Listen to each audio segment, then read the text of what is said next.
Et salut à toutes et à tous, c'est Snake et bienvenue sur Snake Gaming pour un nouvel épisode sur Hearthstone. Alors aujourd'hui on va jouer avec un guerrier contrôle toujours, donc en fait ça va être la suite de la précédente vidéo où je n'avais pas eu le temps de vous montrer une partie dans son intégralité. Donc aujourd'hui on va en profiter, on va essayer de faire une ou deux parties avec le guerrier contrôle pour vous montrer plus en détail comment on le joue et les cartes vraiment, les interactions entre les cartes en jeu. Donc je vous représente pas la decklist qui était sur la précédente vidéo, donc pour ceux qui voudraient la voir et qui regardent cette vidéo-là en premier, je vous invite à regarder la précédente partie sur donc le guerrier contrôle également, et qui porte le nom d'ailleurs, guerrier contrôle, la vidéo qui porte le nom de guerrier contrôle. Euh, donc là on va lancer des parties, enfin au moins une ou deux, et selon la durée de la partie, et je vais vous expliquer comment ça se passe.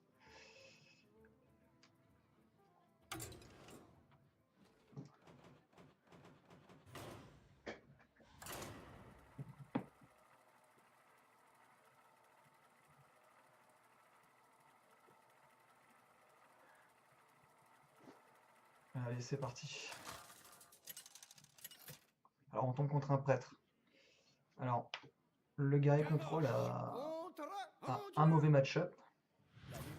Comme je l'expliquais la dernière fois, il a un mauvais match-up, c'est principalement le druide. Il a également un match-up qui est pas terrible, c'est contre le prêtre. Donc ça dépend quel type de prêtre c'est. Si c'est le prêtre qui joue contre les agros, enfin qui est optimisé pour contrer les agros, les decks agressifs comme le chasseur ou le mage mecha, ça va. Si c'est le prêtre vraiment archi-contrôle, c'est pas un bon match-up non plus.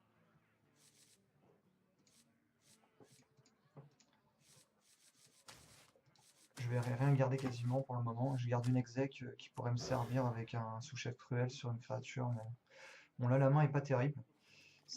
J'ai pas de créature ni d'armes à jouer en début de tour, donc j'ai que des cartes longues à jouer. Donc le début il va pas être terrible comme souvent d'ailleurs dans les parties que j'enregistre. Mes excuses. Par quoi je vais commencer? Euh, Vu que j'ai rien de spécial à jouer, je vais attendre.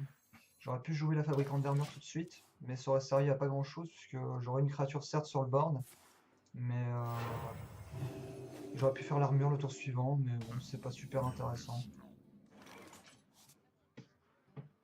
Une Je préfère armure garder ma pour pièce pour plus survivre. tard.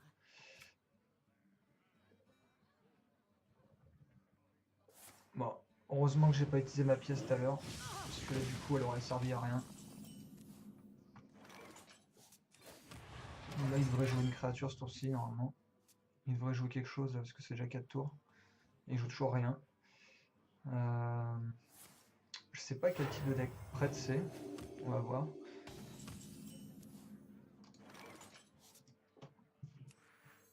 Une Alors, ce qui est armure pas terrible, pour c'est que j'ai joué donc ma survivre. fabricante d'armure, parce que de toute façon, je peux rien jouer d'autre. Le tour suivant, au tour 6, il va pouvoir jouer une prêtresse de la Cabale. C'est une carte qui comment dire, a une 4-5, 4 en force, 5 en endurance, qui a 5 points de vie et qui prend le contrôle d'un serviteur ayant 2 attaques ou moins. Donc sûrement il va risque de me la voler. Donc je vais sûrement la sacrifier parce que j'ai pas envie qu'il me la pique. Qu'est-ce que je peux faire d'intéressant ce tour-ci avec la pièce? Je peux jouer une mastodonte. Le souci c'est que cette créature je la détruirai pas. Je sais pas qu'est-ce qui est le plus. Mais il vaut mieux que je mette une créature sur le board. Euh, la mastodonte me sert. Allez, je vais jouer la pièce et ça. Je n'ai pas assez de mana. On en charge. Euh, j'ai peur qu'il me la pique. Je pense qu'il vaudrait mieux que je la sacrifie. À l'attaque. Et je peux même pas la sacrifier de toute façon, mais je pense que moi s'il me la pique, elle a plus que un point de vie.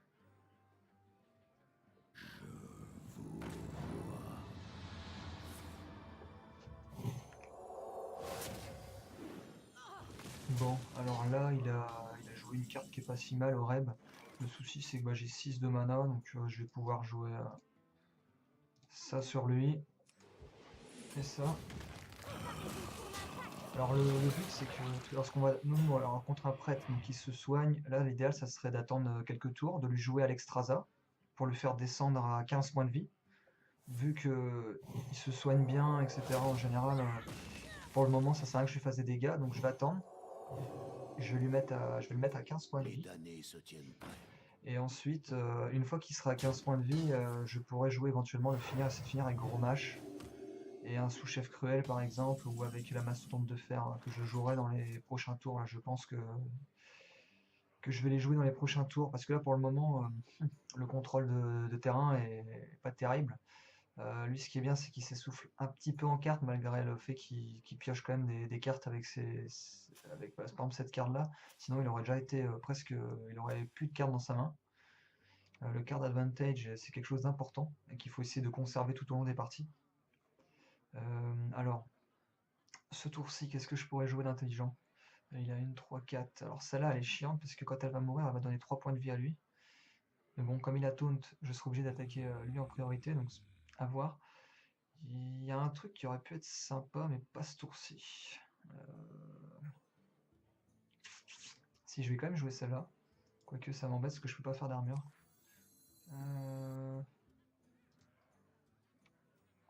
je vais quand même jouer ça.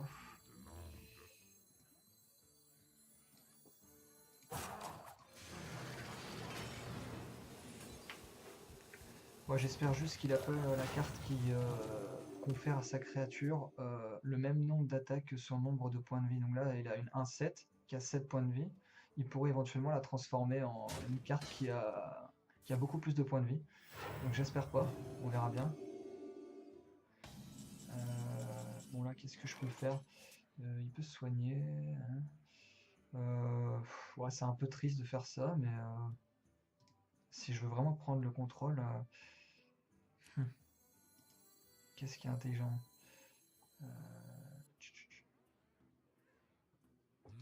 Ça peut être bien, parce que là, il n'a pas joué de carte pour me la tuer. Ça peut être très intéressant de faire ça. Alors, en temps normal, il faut jouer cette carte-là lorsqu'on a ce qu'il faut. Parce que cette carte-là, le gros mage sur l'enfer, c'est plus une carte de finish pour terminer l'adversaire sur un tour. En combinaison avec le sous-chef cruel. En général, on joue au tour 10, cette carte-là qui coûte 8 plus celle à 2, on lui inflige un point de dégâts. Et du coup, il a donc plus 6 d'attaque, et encore plus 2 avec ça, donc il a 12. Donc en gros, on fait en sorte que l'adversaire arrive à 12 points de vie, et au tour 10, on le tue. Là, il m'a pas tué celle-là au tour précédent, ça veut dire qu'il n'y a peut-être pas de quoi la gérer. La carte qui permet de prendre le contrôle d'une créature, c'est au prochain tour, c'est au tour 10 qu'il peut la jouer. Donc je vais profiter. Ah merde, alors ça c'est pas bien par contre. Alors ça c'est vraiment mauvais pour moi. On est passé à 10, du coup elle a plus que 4, donc ça c'est pas terrible. Bon, c'est pas bien grave, mais c'est pas terrible. Je pourrais jouer à l'Extrasa et à taper, mais le problème c'est qu'au tour prochain il a peut-être une carte qui coûte 10 et qui prend le contrôle d'un de mes serviteurs, donc je peux pas me permettre ça tout de suite. Il faut que je la tue d'abord celle-là parce qu'elle va me poser problème. Je vais la tuer. Retournez au travail. Après, s'il me prend le contrôle d'un de mes deux, hein, ça sera, je sais pas lequel, sûrement lui, ça me dérange moins parce que je pourrais le tuer comme ils sont blessés tous déjà, mais là je vais piocher une carte et me faire de l'armure. Je vais jouer celle-là également. On va voir. On va voir ce qu'il va faire. Bon, pour le moment, au point de vie, je suis bien. Il a 17 cartes, j'en ai 16 encore. Là, je pense qu'il va prendre le contrôle d'une de mes créatures. Oui, c'est ce que je disais. Il va prendre le contrôle de celle-là en plus. Voilà. Il aurait pu attaquer avec, je sais pas pourquoi il a pas attaqué comme elle a... Ah non, elle a plus charge. C'est vrai. Alors, qu'est-ce qu'on peut faire? Est-ce que si je joue celle-là, c'est bien? Qu'est-ce qui serait le plus intelligent à faire? Il a 20 points de vie. Je peux lui faire 4, 10, il sera à 7 points de vie, mais ça serait pas super intéressant. Je pense qu'une créature sur le board, ça serait mieux parce qu'il a... J'espère qu'il a juste pas la carte qui permet de tuer l'adversaire, enfin de, comment dire, pas tuer l'adversaire, de tuer la créature par contre qui a 5 d'attaque ou plus. On va voir. J'apporte la vie.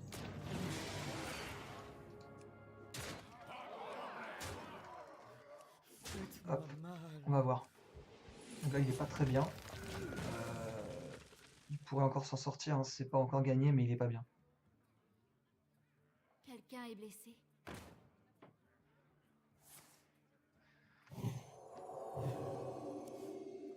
Donc là, ce qu'il faut savoir, c'est que ma créature, celle-ci, la mastodonte de fer, elle a placé une mine dans le deck de l'adversaire tout à l'heure. Et donc, c'est une mine qui inflige des dégâts si elle est piochée. Donc le mec, il lui reste plus que 12 cartes, 11 cartes. Et donc il pourrait la piocher, il pourrait mourir. Donc là, c'est pas le cas, il a de la chance qu'il a pioché beaucoup de cartes. Bien joué. Et bon, voilà. Donc là, du coup, c'est une victoire. On va lancer une deuxième partie, parce que ça a été assez rapide également. Donc là, c'était contre un prêtre. Bon, du coup, bah, ça s'est plutôt bien passé. Il m'a pas vraiment mis en danger. Bon, il a pas eu une super main non plus. Au départ, c'était pas mal, mais bon, sa main était pas superbe après. Surtout, j'ai réussi à poser des grosses cartes, donc ça va.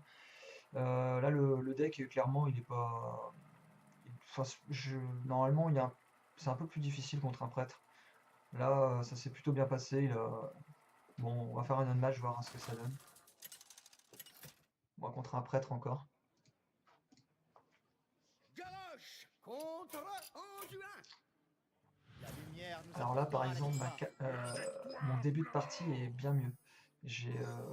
Mais par contre, après, ça sera peut-être plus difficile. Mais pour le moment, mon début de partie est bien mieux. Contre un prêtre, c'est pas forcément nécessaire ce début de partie, surtout qu'on les aggro qui est très bien. Mais je vais quand même le garder. Ce qui serait bien, c'est que j'ai une hache en remplacement de cette carte. Une hache pour 2. Bon, c'est pas le cas, mais c'est bien également. À condition qu'il me le pique pas celui-là, parce que c'est un des principaux moteurs de cartes, enfin moteur de pioche, pardon, du deck. Dans le deck guerrier, c'est important de piocher. Et en fait, cette carte-là, la colline de la souffrance, permet de piocher des cartes à chaque fois qu'il subit des dégâts.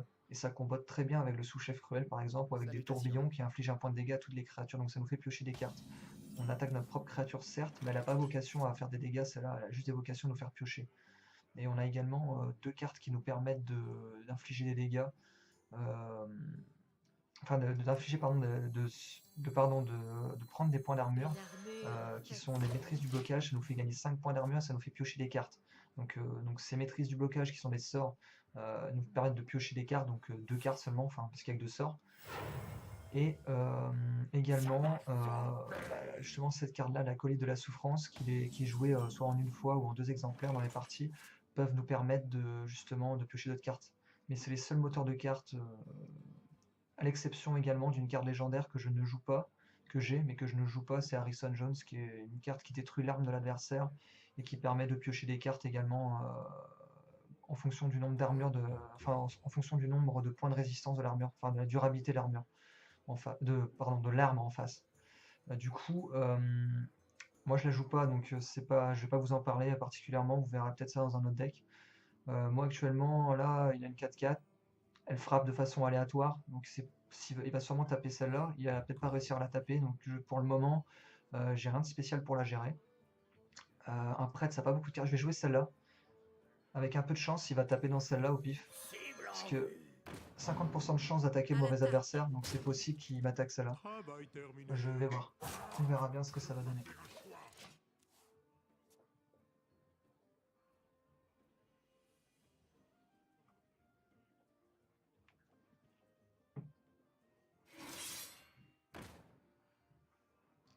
Bon là ça va, il a géré, il a réussi à taper la bonne créature, donc bah, ça se passe bien pour lui. Ça c'est très bien également. Il a fait un silence sur sa propre carte. Dès qu'elle mourrait, je piochais une carte. C'est-à-dire que si avec celle-là j'avais attaqué avec mon chasseur au gros gibier, enfin de gros gibier, j'attaquais sur celle-là, donc j'aurais détruit ces créatures, la mienne serait morte également, mais j'aurais pioché une carte. Là ça va pas être le cas. Du coup bah c'est pas très grave. On va jouer celle-là.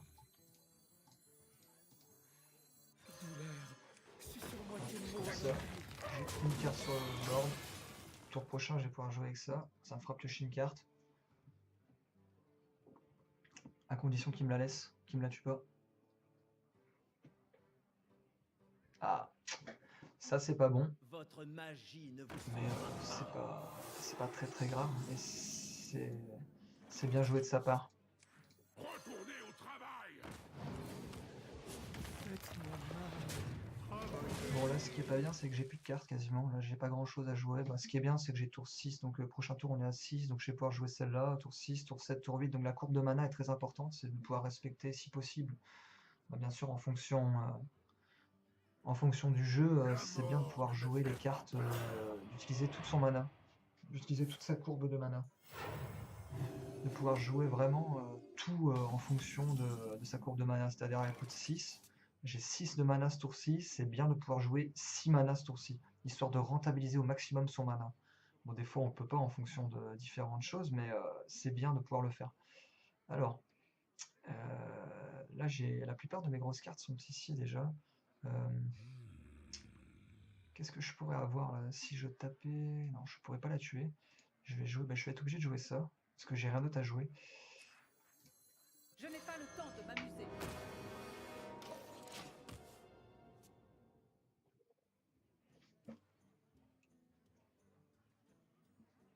Donc il va sûrement la tuer, il va se soigner. Voilà. Donc ça c'est typique. Donc là lui il pioche les cartes, donc c'est bien parce qu'il a déjà pioché une carte ou deux tout à l'heure. Là c'est pour le moment il a l'avantage parce qu'il a plus de cartes que moi. Donc pour le moment il a un avantage, même sur sa carte je peux pas la tuer le tour prochain. Enfin si je pourrais la tuer. Mais j'ai pas un avantage vraiment flagrant là, donc c'est pas génial. Euh, je vais quand même tenter un truc tout de suite. C'est je vais la tuer elle. Hop. Personne ne doit survivre. Quand cette carte meurt, donc celle-là, elle invoque une carte du deck de l'adversaire. Donc c'est pour ça que en fait, quand je l'ai tué, il y a une de mes créatures de mon deck qui est arrivée sur le jeu. Voilà. Je voulais voir justement quelle créature arriverait. Bon, là pour le moment, qu'est-ce que je pourrais mettre? Je vais laisser comme ça. Je vais rien mettre de plus.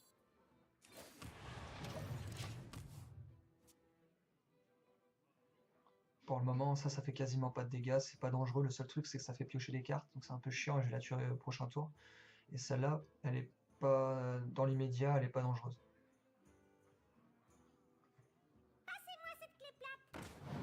Donc là il joue un deck prêtre qui est très axé sur la pioche. Bon, en général les decks prêtres ils piochent pas mal, mais ces cartes-là, par exemple l'inventrice gnome, elle n'est pas jouée dans la plupart des decks prêtres. Donc là il a vraiment vocation à piocher, pardon. Il doit avoir une sorte de combo, je pense, à faire. Enfin, je connais pas trop ce deck prêtre. J'ai pas trop joué contre des prêtres ces derniers temps. Ça fait un petit moment que je vois très peu de prêtres sur le ladder. Et donc, on va voir ce que ça va donner. Je connais pas trop cette decklist de prêtres. Alors.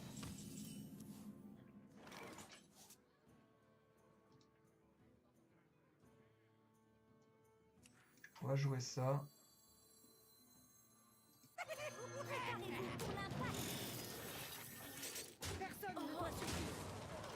J'aurais pu jouer pour 8, celle-là. Ça aurait utilisé toute ma courbe de mana. Mais cette carte-là, elle peut pas attaquer, elle inflige 8 points de dégâts à un adversaire aléatoire. Et vu qu'il avait plein de créatures, c'est pas super rentable. Ça c'est bien quand il y a qu'une seule créature, c'est vraiment rentable. Après, c'est pas méga rentable. Donc du coup, c'est pour ça que je préfère jouer Dr Boom qui mettait 3 créatures sur le board. Et voilà. Et celle-là, je l'ai pas joué également au tour précédent, parce que justement, vous voyez, avec cette carte-là, avec la prêtresse de la cabale, il me l'aurait volé.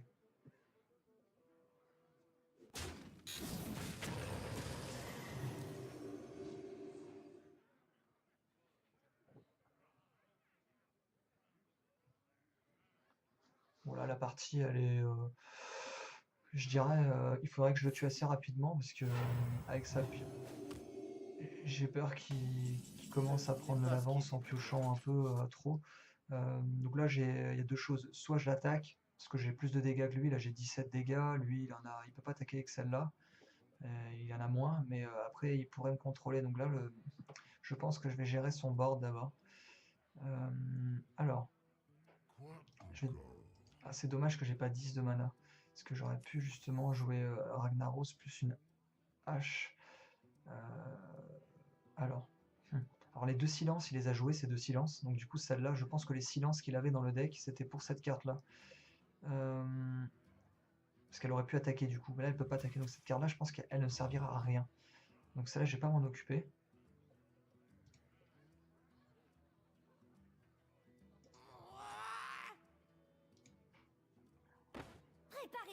l'impact. Ouais, ça c'est cool.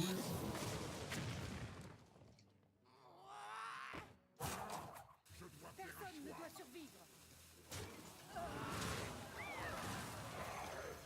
Bon là j'espère que ça va tomber sur lui. Ouais, dommage, c'est tombé sur une créature qui ne servait pas à grand chose. Là pour le moment, enfin théoriquement il peut rien jouer. Prochain tour par contre il va pouvoir me la piquer celle-là. Donc j'ai intérêt à lui faire beaucoup de dégâts. Rapidement, ça serait bien que j'ai Alexstrasza ce tour-ci, ça serait superbe que je pioche Alexstrasza.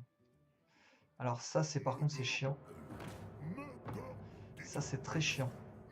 C'est une carte légendaire qui est peu jouée, mais là son paquet de cartes, c'est bien ce que je pensais, c'est un deck atypique. C'est pas un deck qu'on rencontre dans la méta et comment dire, dans le ladder. C'est un deck vraiment un deck plutôt fun, enfin, qui teste là, donc ça se voit là clairement. Du coup, qu'est-ce que je pourrais faire?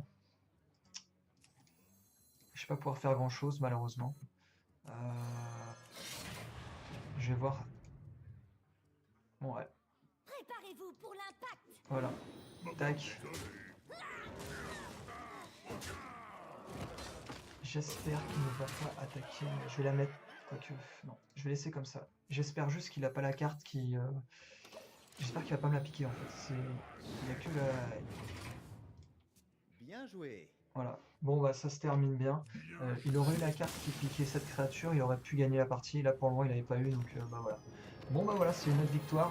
Bon cette partie-là était un peu spéciale à commenter parce que pour l'adversaire c'était un deck atypique, donc j'ai pas pu vous présenter bien, enfin éventuellement les interactions qu'il y avait, pourquoi je jouais telle carte plutôt que telle carte en fonction du deck de l'adversaire, parce que le deck de l'adversaire c'était un deck un peu fun qu'il avait fait lui-même, qui testait. C'est des decks qui n'étaient pas joués dans la méta, donc du coup j'ai pas pu trop expliquer. Là je jouais un peu vraiment en fonction de ce qu'il joue, enfin en fonction de ce qu'il jouait, bien sûr je jouais ce que je pensais bien, mais c'était pas on va dire de la mécanique pure et dure comme c'est dans la plupart des decks de la méta. Du coup bah, je vous souhaite à toutes et à tous une bonne journée et à la prochaine, et pour un épisode cette fois-ci sera sûrement sur Diablo, ça sera pas sur Hearthstone. Je vais changer un peu de jeu et je reviendrai sur Hearthstone pour présenter d'autres types de decks. Allez, je vous souhaite une excellente journée, salut salut.